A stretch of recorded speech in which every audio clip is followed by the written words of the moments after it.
Hello and welcome to another episode of Earth911's Sustainability in Your Ear, the podcast conversation with a changemaker working to accelerate the transition to a sustainable, carbon-neutral society. I'm your host, Mitch Ratcliffe. The impact of climate change has become plainly clear. We see it in extreme weather events such as Hurricane Fiona in Florida, the floods in Kentucky, or the Texas snowstorm a couple of years ago that brought the state's electric grid to its knees. But most people have little idea about the impact of global warming on their homes and the buildings they own.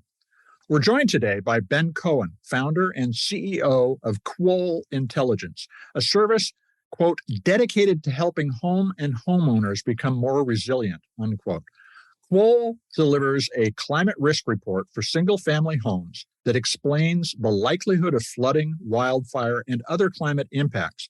It can help you assess a house when shopping or to plan a maintenance program that keeps your home prepared for disaster or lesser climate issues, as well as preserves the value of the building. You can learn more about Quoll Intelligence and see your free home risk report at www.getquoll.com. Quoll is spelled Quoll, getquoll.com. Welcome to the show, Ben. How are you doing today? I'm doing great. Thanks for having me. I'm excited. Well, it's a pleasure to have you here. I want to start with a very general question, which is that many homeowners assume that if they don't live in a floodplain or near sea level or, wildfire risk area, that they're insulated from the impact of climate change. Is that the right way to be thinking about this? Or in short, who should be checking their house on Quoll? Yeah, no, basically, it's not necessarily the right way to think about this. We tend to think of our homes as singular objects in one spot. In truth, that's not really how you as a homeowner have to think. We sort of refer to it as the house on the hill effect. I'm on top of the hill. I'm not going to flood. Everything's fine. But in truth, the bills that you pay, your insurance rates, the taxes, the utility bills, that is affected not only by your house and your preparation, by what's happening, but also what's happening around you. So you can't just look at it as my house is fine. You really have to have a complete picture of your area because you are going to be paying for that risk that others are facing as well. Now, what's included in a Quoll home risk report? And can you explain how you arrive at the things you provide as guidance? Yeah, absolutely. Our job really is to take all of this complexity and boil this down into what you as someone who's looking for your next home or already own a home really need in order to make informed decisions. So we take the climate science, we take the sort of economics of your area, what we're seeing in the different rates that people are paying, the market data, looking at how the housing market is working. But we also actually take into account your home specifically. So whatever available data there is, we actually model out how that how the climate risk will affect your physical structure. And through that, we're able to get a pretty good sense of here's the kind of stuff that's going to break. Here's what the cost might be to fix that. Here's the projects that you should be thinking about, but also here's how you're going to be paying for not only your risk, but the risk you see around you. And so through that lets us kind of tailor this down to say, this is what you got to know. This is what our recommendations might be. This is really what you're seeing in the area. And through that, we hope you can make informed decisions. Now, the main things that were called out in terms of significant risk were fire, flood, and sinkholes. Sinkholes is not something a lot of us think about. Yeah. Where are the risks most common in the United States? It's funny. We tend to think about particularly fire risk as a Western issue. You think of California, you think of Oregon and Washington. But in truth, it's actually becoming a risk across the country. I have family in New England, and Massachusetts has a weirdly high fire risk. So it's a lot more decentralized than you might think. And sinkholes are actually a great example of where consumers are not aware of exactly the knock-on effects of climate. Sinkholes, one of the ways in which they form is through drought. The drought affects the water's ability to kind of seep into the ground. And all of a sudden you get a sinkhole and you can't figure out why. But there's a really good instance of a knock-on effect that's been hidden to you for so long. So I ran my own home, and I live in Washington State. So fire is our primary risk, at least according to your report. Let me ask about a few other things. Have you factored in issues like earthquakes and volcanic eruptions, which, by the way, I've lived through both? You thought about the fact that there are other compounding risks that are also increasing over time? Yeah, absolutely. We take that into account, but we like to make sure that we can give you the most actionable intelligence that we really feel comfortable with. So we take it into account, but those are very hard to model just in terms of timings. So it's really kind of a nuance that we add on top of it. But in the future, we're hoping to get a little bit more detail on those as well. And I'm sure as we come to understand our world better, that kind of measure will be available. Now, you then start from those basic risk factors to calculate various tipping points. First off, you say my house has a tipping point in 9 years in terms of its annual affordability. What does that mean? What we're trying to do there is, again, translating this down into the so what that you need to understand. And what we're really saying with that affordability piece is when we look at this home and the risk and how it's going to affect you and look at your area, here's about the amount of time before we think those bills are going to become unaffordable for the average homeowner who owns that home. So we look at things like demographics, we look at all the rates, we kind of project that forward, use a couple of rules of thumb. It's not meant to say that all of a sudden you're going to be out of the home. Right. But what we're already seeing today with a lot of homeowners is more homeowners than ever are being forced to put basic bills onto credit cards. Inflation is taking a real hit, and all of a sudden people are not able to kind of pay a lot of your home ownership costs out of your kind of general income. And so what we're trying to say is this is about the time range where that could become a factor. So the investment in keeping your property up to snuff, maintaining its value, is something that you have to consider as a homeowner moving into the climate change era. And you see the price of maintaining your house going up. Yeah, I think this is one of the, there's an old adage with the IRS, pay now or pay later with interest. And I really think this applies here. You know, a lot of the things that we're talking about doing are projects that are going to pay off over time and sort of in perpetuity. You know, these, even when we talk about your affordability rates, if we can take it where projects today mean you're doing less maintenance a few years down the line and you're able to unlock better insurance rates and you're able to sort of help save in every place that we can find that, that's the sort of thing that really is going to kind of keep you financially secure over time. So yeah, we absolutely agree with that notion of you really need to have a plan for how you're going to be a homeowner into this new kind of climate change era. The other tipping point that is described in my home report is the long-term value risk, which as I read that, suggests that the value of my home may start to declining as a result of climate change. Is that the right way to read that? And by the way, mine's in 8 years, which I did not even begin to anticipate when I entered my information. Yeah, what we're essentially trying to say there, similar to the affordability, is not that your house is going to all of a sudden go to zero, but we've spent a lot of time looking at all of these climate factors and really comparing against what we've seen in the housing market for a number of years. And if you look hard enough, despite what many may claim, you can find the indicators. You can find places where climate is impacting value. And so what we're trying to say is that with steady state, if you just keep doing what you're doing and we see what's happening in the area, this is about where we think your home may start to feel the effect of climate. Okay. Now, we balance that based on the risk, because if your house is riskier than the one down the street, you might feel a little bit more than the others. And this is, again, where you have to have that full context. But that's really what we're trying to say. That could be where all of a sudden, and you're also seeing a lot more of this as climate becomes a much more democratized data set. As more consumers understand this, more are making decisions around this. That absolutely has an impact on price. And so we're trying to say, based on what we're seeing, here's where we think your price, your value could start to get impacted.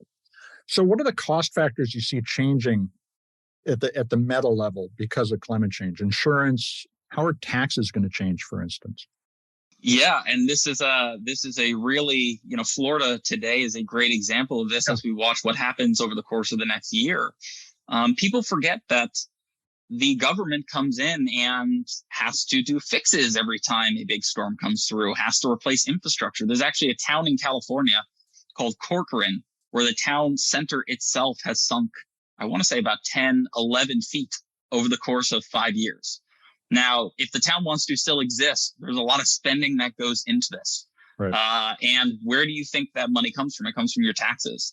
Same sort of thing as we see in Paradise, California today, where the government had to take out quite a bit of loans for rebuild. And those loans are actually starting to default. That ends up getting passed down to you as the homeowner. So whether it's just pure fixes or new types of infrastructure, seawalls, anything like that, that may be a preparation for the future, even if it doesn't necessarily help your specific house, those costs end up on your back. And so you need to understand how that works.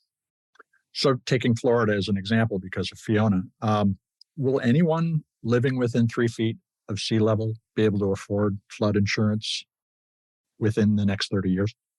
That's a really great question. And the kind of short answer is, if you think about how everything works today, no, because insurance as an industry is not really designed to lower risk. It is for the companies to kind of price the risk and pass it to you. And that eventually hits a point where they can no longer do that. And then they leave markets. It's why the big insurance companies have long since left Florida for this sort of reason. So as it stands today, no. But a lot of what we're trying to accomplish here is that if you need homes that are more adapted in order to be insurable, part of that really starts with that homeowner. If we can help you get prepared, if we can make that home one where the next storm is not going to destroy it, makes you a lot more accessible to the insurance industry. It's going to keep your rates lower and frankly, allow you to get insurance in a lot of these places. And so, the insurance industry is sort of evolving around this. They're not going to be the driver of this, but there definitely is a future in which you can get insurance, but it's going to take some of this sort of at the house level change. And so in terms of the investments I'm going to make in my house, looking at my report, and rather than going into the details of my report, just you characterize it as the climate risk, and then there's the infrastructure risk. Have you upgraded your insulation and so forth?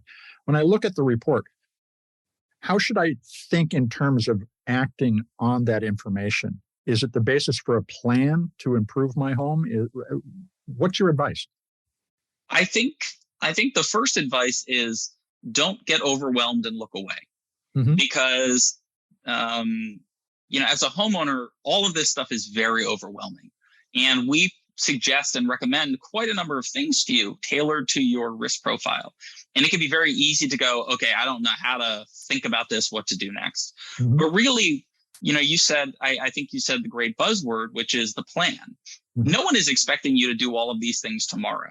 And every family is in a slightly different situation. And that's where we also try to include as many discounts as we found from places like insurance companies and the home improvement stores. So we want this to be your place to start toying with the different things that you may want to do.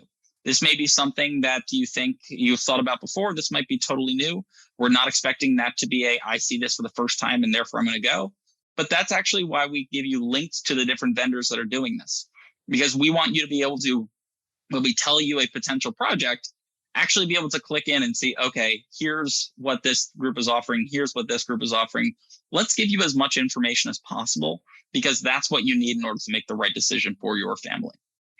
Now, you mentioned you do offer links to get discounts from a variety of types of companies, from home improvement companies to insurers and so forth. How does Quoll make its money? Yeah. So we do not get paid just because you click a link. And I think that's really important to know. You as the user are not our product. We are not taking your data and selling it. We are not saying, hey, we know that this person's house flooded, by the way, insurance company. So we're never going to be the reason that your insurance rate ticks up or something like that. Essentially, the way that we're making money, and we're working with the home improvement stores right now on a lot of this kind of processing, is basically we're only going to make something off of them if you actually go through and actually decide that you want to do some of these projects. So we're not going to charge you for that. It's a charge to them. But in our mind, our goal is to give you all of this for free. There's never a credit card that's going to get asked. There's no, like I said, none of your data is going somewhere else. And it's only if we're able to take you all the way through and really provide that end value and get you as much as possible. And then we bring that charge back to these companies, because they're the ones that are desperate for you to do this kind of stuff. And so it's important for us. And that's really, our mission. And this comes from having sort of ethos of this company is having experienced this ourselves. My co-founder with her family in California, my family in Massachusetts, and having had big storms and fire, and this debate of what comes next, what do we do, and how do we avoid kind of, for lack of a better term, getting, really hurt by the companies that are supposed to be our friends, are supposed to be helping us, the insurance and the bank. And that feeling of who's here to protect us is really something that we're trying to harness with this company. So you as a user do not have to worry that I'm going to play around with this and all of a sudden I'm now the kind of product. This is a fascinating discussion. I want to take a quick commercial break. We're going to be right back. We're back to continue talking with Quoll Intelligence founder and CEO Ben-Cohen about the company's home risk reports associated with climate change. So Ben, when I look at what we were just talking about, how you make money, it seems to me that the Quoll site needs to become a planning resource for your customers. How do you envision building a resource that I will be able to use to manage the risk and value of my home? Yeah, that's a great question. What you see today is really the first step in our journey. We were able to develop all this analysis and we said, you know what, let's get this in as many hands as we can, as quickly as we can. This is valuable. You need to know this. At the same time that we're doing that, we actually have a very large sort of development process that's going on with a wide set of users in which we're really diving down further and working to help different types of users kind of develop our roadmap. So essentially, you have everything from I'm a homeowner and I want to, as you said, live and breathe this. And I want to have my kind of management dashboard and get updates and be able to take a plan and turn that into a project and turn that into something going into my home. That's kind of one stream. And we're working hard with our users to develop that. And that'll be a thing that comes, early next year. At the same time, we're working with home buyers and sellers to really understand in that process, what exactly do you need? So we're kind of taking this intelligence and diving down another layer and tailoring it really to, because again, homeowners and home buyers are not a monolith. You're not one type of person. And we really want to recognize that and understand the different types of users. And so that very much is driving our development process. And like I said, shortly into the new year, you're going to see a lot more things. So climate change affects the timing and priority of the repairs and upgrades we're going to make to our home. New insulation, fixtures, new windows, cooling. But that varies by region. For instance, I live in the Pacific Northwest. We had the heat dome last summer, and now everybody wants air conditioning or a heat pump. Do you have a regional set of recommendations that you're starting to build in as well when you take into account these macro events like it's just 2.5 degrees warmer every day here? Yeah, we see that in all of the climate data that we look at. So our models are actually designed to already be reactive to that. And we should note that when I tell you that you're getting the climate science on your house, I don't mean for your region. I don't mean for your state, for your county. I mean literally down to the lat long of your exact building. So when we do that analysis, we're taking into account all of those big trends. And that's actually what's driving those recommendations. And so whether you're looking in Washington or looking in Tennessee, you're going to get that same kind of clear-eyed picture of we've actually seen all of the big things that are going on, whether it's, as you said, the heat dome, or all of a sudden flooding has become a concern in this area. Right. And it's sort of wild that FEMA has just come out in the last month or so and acknowledged that all of their maps are in essence wrong and don't take into account or properly kind of model out climate change. But we don't have that issue. Our climate science is really down to your home, and it takes into account all those big effects. Well, you hit on an important point, which is that climate change is accelerating. It's also not a linear progression. There are going to be tipping where things are going to change. So obviously, and your tools can't anticipate all of that. When I'm using the Quoll system, how should I think in terms of hedging my bets because of the potential for accelerated impacts?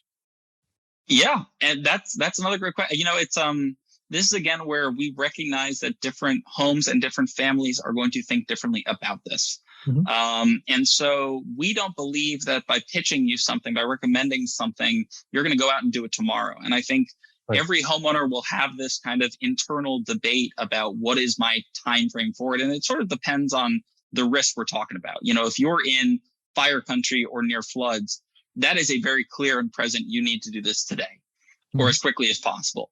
If you're in a drought area, you have a little bit more leeway, but at the same time, you might be facing the same financial risk as somebody else. And so we're building that in actually to start giving you kind of time frames down a level with some of these risks and sort of how you can think about that timing. But I think today, most homeowners can see the risks and kind of get it. And I think, to do their kind of own family decision on the speed at which you're going to do this, because you're juggling kids and you're juggling the other things in your home. And we recognize that, a spend on something else is not always clear and present. But that's also another good point I want to bring up is that's also why we really try to intermix professional work, but as well as DIY work. There's a lot of things that you can do on a weekend with your home that is going to pay off immensely. Yeah. And is not going to be this huge project. So we want to give you as much low-hanging fruit as possible to make it as easy as possible to just sort of knock those things off your list and sleep a little better at night. Now, a few minutes ago, and in your comments just now, you also gestured at this. Quoll's data could be part of a negotiation. When I'm looking for a new home or thinking about selling my home, have you thought about how to provide analysis that helps me get a better price, whether I'm buying or selling? Yeah, a lot of what we're attempting to do, like I said a bit earlier, was really democratize this intelligence. So it's not for us to tell you how to negotiate. It's for us to give you the best possible sense of really what this house's risks are. And you as a buyer may choose to negotiate over something or not. But through this, you're going to have a much better sense of the questions you should be asking, the things that you should be looking for that we can promise you a lot of this won't show up necessarily on an inspection report. And then it just becomes the process of you working with that seller to determine what it is that you want to sort of care about, what it is you want to put into this. At the same time, we also are cognizant that, if we have a lot to say about a given home, we don't want to scare the seller. This is not about going in and kind of screwing people, in essence. This is not really about trying to take people on. This is really trying to say, hey, this is the reality. Let's talk now from both sides how we can get people to where they need to be. It doesn't have to be a zero-sum game. Absolutely. The negotiation, we need to rethink the way we negotiate generally. It's not all about winning. It's about finding, as you said, a compromise that makes one house in a community part of the community. It's not just on its own. Now, have you also thought about giving advice based on the ownership timeline? For instance, my wife and I'm in my early 60s, so I'm not going to be buying a house for the next 90 Absolutely, years. Yeah. I'm going to buy a house for the next 20, hopefully longer. Could I think about, for instance, buying a home that is in a riskier place and getting a little lower price, but somebody will live there and contribute to the community during that time? I know this is a little bit abstract, but should we be thinking strategically about where we're going to live and how long we're going to live there when we are purchasing a home? Yeah, absolutely. So that ability to kind of add in that information is something that we've actually sort of built out, but have not yet included in the site, because that's a question we've talked about quite a bit internally. Even with that, though, one thing that I think is important for folks to understand, and this is where you really get to the kind of how does that risk turn into dollars and cents, is that even for folks that say, I'm going to live in this area for 5 years, but then I'm going to leave. 5 years from now, you're going to have to sell that home. Right. And 5 years from now, if that risk has gotten worse, you may not be able to sell that home, or you may not be able to sell that home in its current condition. So even for folks that have sort of shortened timeframes, you can't ignore this. You can't just think, well, the risk will be the next person's, because the financial risk of it will absolutely still be yours. You may want to own it's just a question where you come in.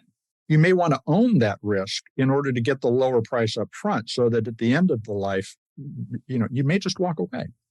Absolutely. And this actually gets back to a question you asked before, but in the same way that we're helping buyers of homes, for all the folks that are going out and improving their homes, it's very hard to get credit for that. It's very hard, when you look at a Zillow page, unless you go and really write that out, that's not built into how people search for homes. People look at your kitchen, people look at the images, but it's very hard to kind of get market credit for all this really important kind of resiliency that you've built in.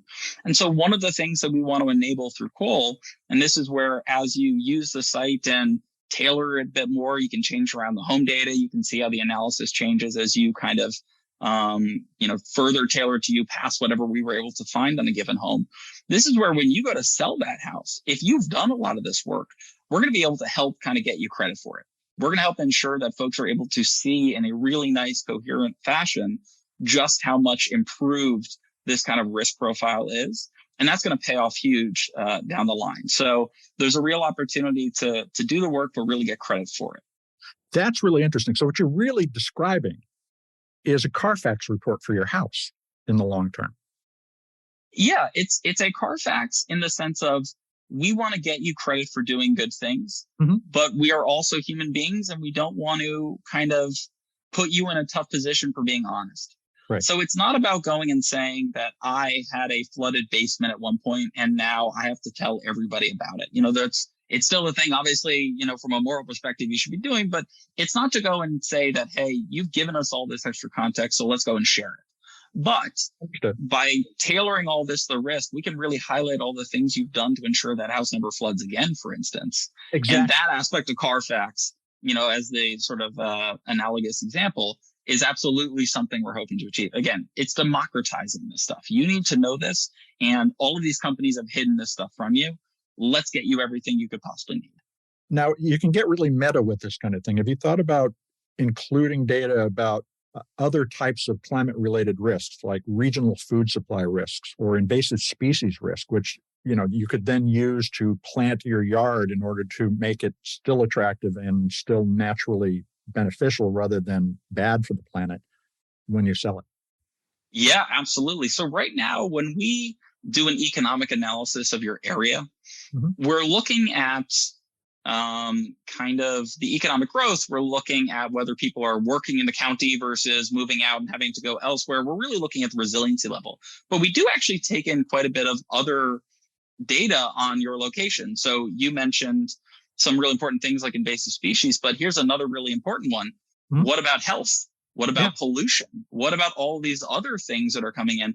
We actually take that in. We haven't yet built that into the story, but it's a thing that absolutely goes into our process. And I think is, a lot of this is we need to be the step one for your education.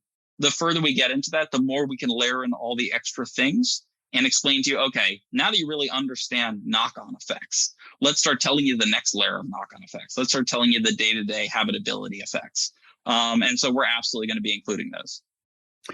Your background includes spending a number of years in China.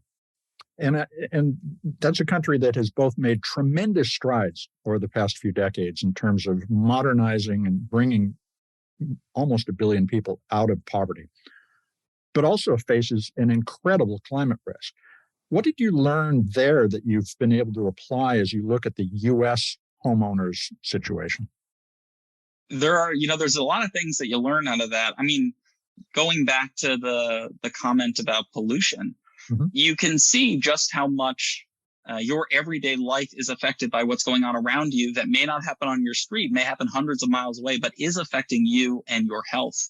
But it was also an interesting period of seeing something that is very analogous to how we've built homes in the US, which is just this notion of I can put something anywhere and it will be fine. I can build this road somewhere. I can build this factory somewhere. It doesn't really matter. We kind of conquer nature. And in truth, you're seeing that same sort of thing with homes in the US. People are still flocking to the highest risk areas. We have this notion of I can be anywhere. I can live anywhere. And it's not to say that you can't do that. I'm not here to say we need to flee the coast.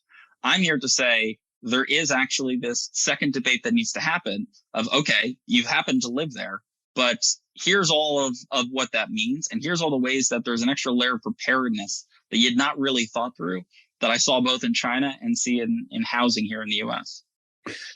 Now, the other possible expansion area is to move past single homeowner home or single resident homes to multifamily homes or to commercial buildings. Has Quoll thought about how to expand and address the larger opportunity in real estate? Yeah. So our real focus is consumers. Mm-hmm. And that really, so for the moment, we're not really thinking about businesses. Part of the reason for that is because there are a lot more resources for businesses. There are a lot more companies kind of targeting that. And your average homeowner has nothing. And so we don't want to lose sight of just how many hundreds of millions of people need to understand this stuff and how many, I think it's 80 million single family homes need this just to kind of spread out a bit further. But we actually have done quite a bit of looking at apartment buildings and things of that nature. And we do include some multifamily dwellings. The math gets a bit more complicated. Ownership and how things are paid for become a bit more complex. The systems become a bit different. But in truth, you could apply what we're doing to them just as easily. You just have to build a kind of different house model, if you will. You have to say, okay, I'm not modeling for the single family house. I'm modeling for now an apartment building, but the kind of underlying logic will still apply. So it's absolutely on the roadmap, but we're still trying to ensure that we really fit to the millions of homeowners of these single family dwellings. Well, even within single family dwellings, we know that there's a lot of private equity money on Wall Street flowing into buying homes now. Should we also potentially be thinking about a different model of home ownership where it is owned as an asset by somebody who's trying to monetize it, but they take the risk and we simply live there? And I don't advocate that, but it seems to me we may be going that direction. Yeah, we're both going in that. We're going in that direction in certain ways, and this is a sort of you could speak for hours on this side. But there's a lot of money pouring into this. And the money is not what I would call smart money. It's like old thinking money in essence. So a fact that a lot of people don't realize is that all of those mortgages, all of the money that's around financing all these homes for whether it's you or an individual or these big businesses, there's been no climate assessment on those loans, period. Right. And that comes from the very top of the government saying this all the way down. And so they're subject to the same factors that we're talking about here for your average family. They may own a whole bunch of homes, but they are at risk of these assets kind of going down over time. And so I think the first step is really by empowering these homeowners, we will empower these companies in essence to view homes in that same way. And so as we turn into who owns the risk or who owns the dwelling itself, and whether it's, a mixture of families and rentals and whatever that might be, I think if we can really drive adaptation and resiliency among consumers, businesses are going to have to adapt or they're not going to be in business. And what we really care about at the end of the day is, I don't wake up every day thinking, how can I save that gigantic PE fund some money? I don't really care to save them some money. What I do care about is families like mine that were sitting there with nothing and no clue what to do about it. So as long as we're not losing that focus, we're thrilled with the knock-on effects. And the goal here, like I said, is when we make you educated and actionable as a consumer, when we give you this intelligence and make it where you understand risk, you're acting on risk, you're sort of showing that you're that type of homeowner, the companies are going to start rewarding that because it's good for them too. And whether you just think about the PE firms or anyone else, they're going to come in and start being better partners and really start putting money towards everybody, which is great. Now, it's just as a side question, a lot of people, when they use an online service now, are concerned about its sustainability. How is Quoll planning to make its platform carbon neutral? Yeah, so we operate entirely in the cloud. So that aspect, we unfortunately sort of rely on vendors like Amazon to ensure, all of whom are very focused on, and I can tell you from my background in renewable energy, are very focused on making that climate neutral. We as a company have also built that into our company culture. So while we're a small team now, we have plans for how we remain in sort of long-term are carbon neutral, and also how we as sort of an ethos of a group, how we as a team really take what we're building and ensure that anyone who works for us is actually using the platform and gets value out of it too.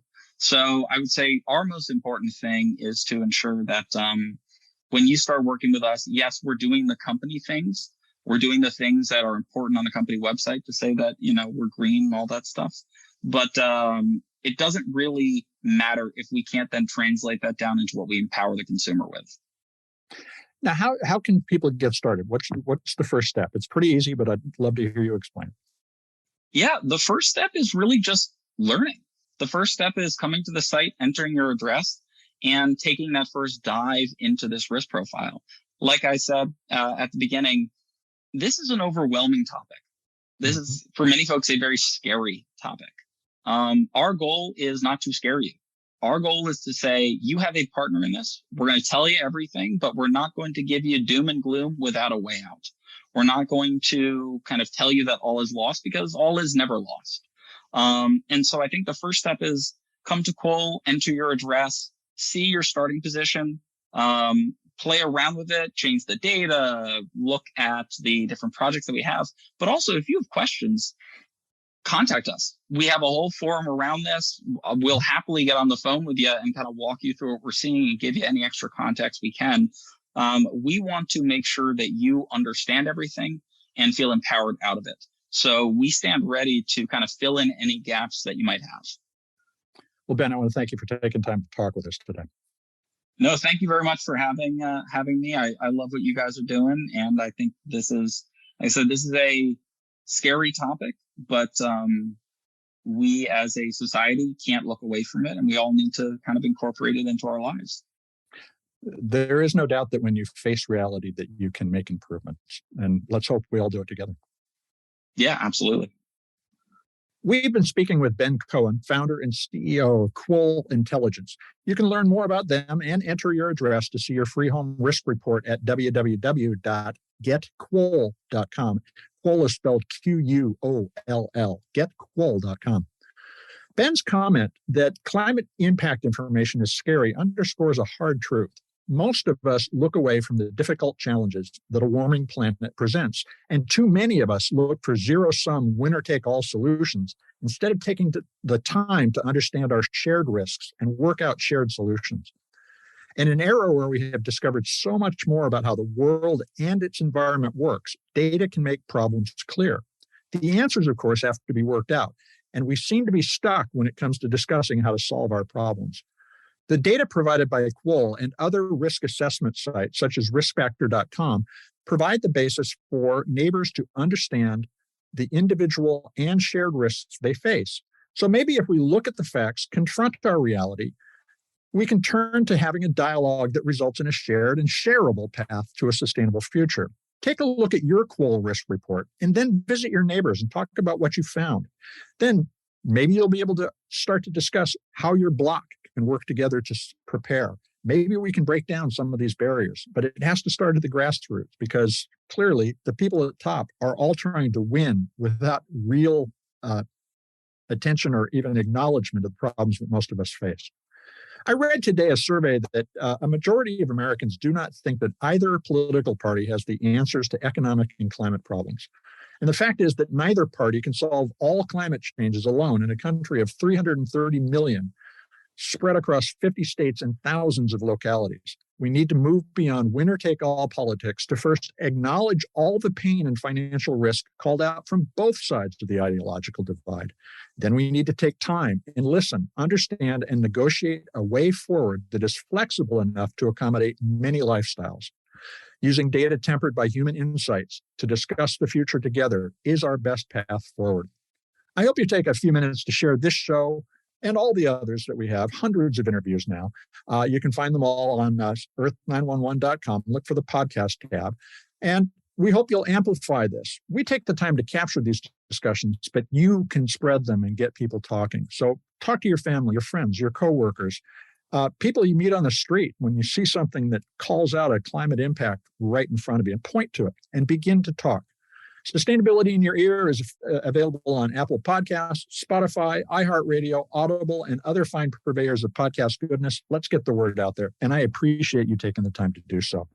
I'm Mitch Ratcliffe. We'll be back with another innovator interview soon. In the meantime, take care of yourself, take care of one another, and let's all take care of this beautiful planet of ours. Have a green day.